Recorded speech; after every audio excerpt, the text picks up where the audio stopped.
Herkese merhaba arkadaşlar, Bünyamin Tangal YouTube kanalına hoş geldiniz. Bugün sizlere telefonda mining yapabileceğiniz bir uygulamadan bahsedeceğim. Uygulamamızın adı Geocache.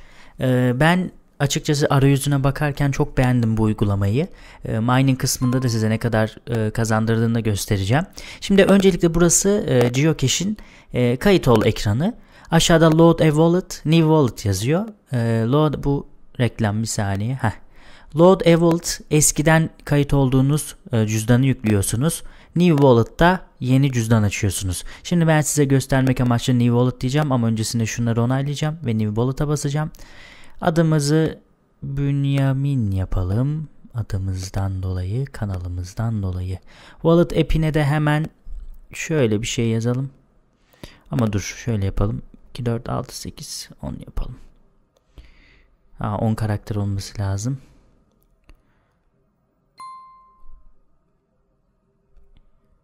Şöyle. Continue diyoruz. Şimdi burası çok önemli. Kurduk. Mnemonic ID'yi kopyalamanız gerekiyor. Yoksa cüzdanınızı kaybediyorsunuz. İçerisindeki paraya da erişemiyorsunuz. Ben şimdi kopyalamayacağım. Test amaçlı bir cüzdan açtığım için. Yes, I copied it diyorum. I understood diyoruz. Geri alınamaz vesaire diyor. Bu çok önemli. Mnemonic ID'yi lütfen kaydedin. Buraya wallet'ımıza yine bir isim veriyoruz. Ama bende tamam. Şöyle create a username. Çoktan alınmış diyor. Şöyle yapalım. Congratulations dedi ve şu an referans kodumuza giriyoruz. Bakın arkadaşlar, bunu açıklamaya bırakıyorum. Bunu girin. Çünkü ikimize de ekstra puan veriyor, para veriyor. Your wallet is now set up. Şu an kuruldu. Continue diyoruz. Set your location. Konum bilgilerimizi alıyor. Testnet. Your first reward is on the way. Senin ilk ödülün yolda diyor. OK diyoruz. Telegram'a katılabilirsiniz. Ben katılmayacağım şu an. Geocache'de başlıyoruz. Şimdi aşağıda mining kısmı var gördüğünüz üzere. Burası ranking kısmı. Kim ne kadar kazanmış. 1724 var şu an 4. sırada. Birinci sırada 2129, 2043 diye gidiyor. Şimdi burası bu hafta kaç geo kazandığımız. Mining kısmına bir bastırmıyor bize. Mining ranking böyle. Invitations kısmında. Burası invitations, yani referansları. 2000 referans toplamış, 2100 referans toplamış. Onları gösteriyor. Burada yeni cüzdan ekleyebiliyorsunuz. Aşağıda şu an ne kadar geo bulunuyor onu gösteriyor. Şu an yeni kurduğumuz için bu mining şu an çalışmıyor. Yani çalışmıyor derken şu an güncellenmiyor. Ödülün geliyor diyor. Paylaşmaya devam et diyor. Yeni ödüller kazanmak için, kazanmadan önce bunu tamamla diyor. Yani şu an sanırım bizden referans istiyor.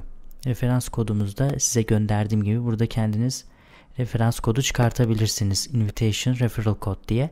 Oradan referans kazandıkça mining'iniz başlıyor. Şu an zaten mining yapıyor. Burası güncellenecek. Uygulamanın şu an bir geocache ne kadardı onu da size göstereyim. Bir geocache, hemen şuradan girelim. Bir geocache ne kadardı? Şöyle hemen yazalım. Geocache. Evet, biraz zor yükleniyor şu an. Yüklenmedi hatta. Geocache. Bir geocache'in fiyatı 0.22 dolar ve yani ne kadar yapıyor? 1.70 lira. Evet, çevirdi şu an. 1.70 lira şu an. Tabii ki de bunun değeri yükselir. Her zaman olmaz. Sabit kalmaz. Burada varsa bakın gördüğünüz üzere 75'e bile çıktığı olmuş ve şu an diplerde seyrediyor. Bakın şurada bir patlama yaşanmış. Gördüğünüz gibi 51 liraya çıkmış. Yani o zamanları takip ederseniz, hızlı bir şekilde satışını yaparsanız çok kazandırabilir. Evet arkadaşlar, bugün sizlere Geocache'e de girelim. Geocache'i tanıttık. Güzel bir uygulama. Arayüzünü vesaire ben çok beğendim. Hoşuma gitti. Minimal bir tasarımdı. Güzel de kazandırıyor. Bakın yukarıdaki o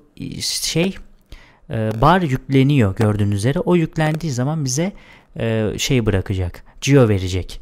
Aslında bu kadar basit uygulama. Sadece açıp böyle bakıyorsunuz ara sıra. O kendisi mining yapıyor. Çok fazla sistemi de zorlamıyor. Bu güzel bir yol, özellik. Kendinize iyi bakın. Hoşça kalın.